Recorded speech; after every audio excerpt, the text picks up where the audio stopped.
Assalamualaikum warahmatullahi wabarakatuh. Saya Khaira Nabila Rifai dari kelas 11 MP2. Saya ingin mengerjakan tugas praktek Pasabani SPD.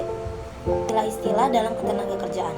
Pertama, tenaga kerja, orang yang mampu melakukan pekerjaan guna menghasilkan barang atau jasa. Kedua, angkatan kerja, penduduk yang mempunyai pekerjaan atau sedang mencari pekerjaan. Tiga, kesempatan kerja, lapangan kerja atau lowongan kerja yang tersedia bagi angkatan kerja. Keempat, pekerja atau buruh, setiap orang yang bekerja dengan menerima upah atau imbalan dalam bentuk lain. Ayo kita bahas pengertian tenaga kerja. Pengertian tenaga kerja. Pengertian tenaga kerja adalah semua orang yang mampu bekerja, baik yang sudah bekerja maupun yang sedang mencari pekerjaan dalam usia produktif sesuai dengan peraturan yang berlaku.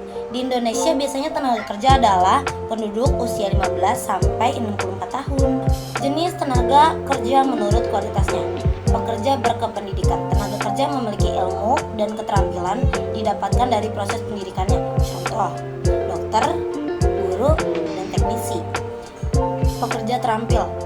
Tenaga kerja yang memiliki keterampilan tertentu didapatkan dari pelatih atau kebiasaan. Contoh, penjahit, sopir, monitor. Yang terakhir, pekerja kasar. Tenaga kerja yang tidak memiliki pendidikan dan keterampilan tertentu, melainkan hanya mengandalkan tenaga. Contoh, tukang angkut atau tukang kuli. Jenis tenaga kerja menurut status dan ikatannya. Pekerja lepas, seorang yang bekerja sendiri dan tidak berkomitmen pada perusahaan dalam jangka waktu tertentu. Contoh, konten kreator. Pekerja kontrak, seorang yang dipekerjakan oleh suatu perusahaan untuk jangka waktu tertentu yang disepakati di dalam sebuah perjanjian tertulis. Contoh, karyawan. Pekerja tetap, pekerja yang memiliki perjanjian kerja dengan perusahaan untuk jangka waktu yang tidak tertentu seperti PNS. Indikator ketenagakerjaan. Pertama, rasio ketergantungan. Rasio ketergantungan adalah suatu angka yang menunjukkan besar beban tanggungan kelompok usia produktif atas penduduk usia non-produktif. Untuk melihat rasio ini dapat menggunakan rumus berikut.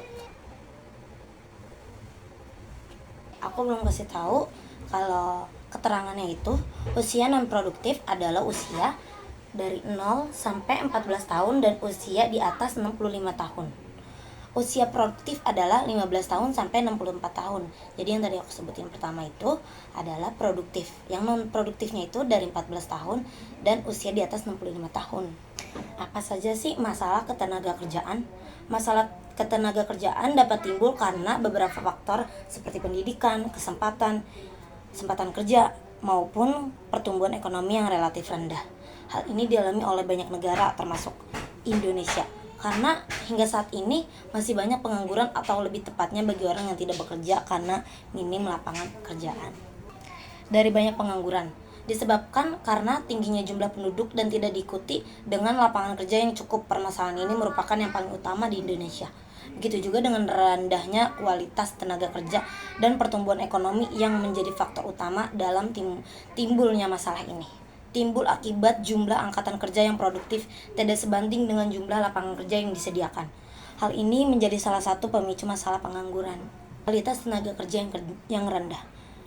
Tingkat pendidikan yang rendah, baik formal maupun non-formal. Kemampuan ekonomi masyarakat Indonesia tergolong rendah menyebabkan ketidakmampuan untuk meraih pendidikan yang tinggi. Bicara tentang tenaga kerjaan, tentunya masih banyak yang dapat dijadikan pembahasan. Sekilas pemaparan secara umum mengenai pengertian dan masalah ketenagakerjaan yang ada di Indonesia. Itu saja yang dapat saya sampaikan tentang ketenagakerjaan yang banyak yang pengangguran, banyak yang lapangan kerja dan hal lain yang rendah di Indonesia. Terima kasih, sekian, terima kasih. Assalamualaikum warahmatullahi wabarakatuh.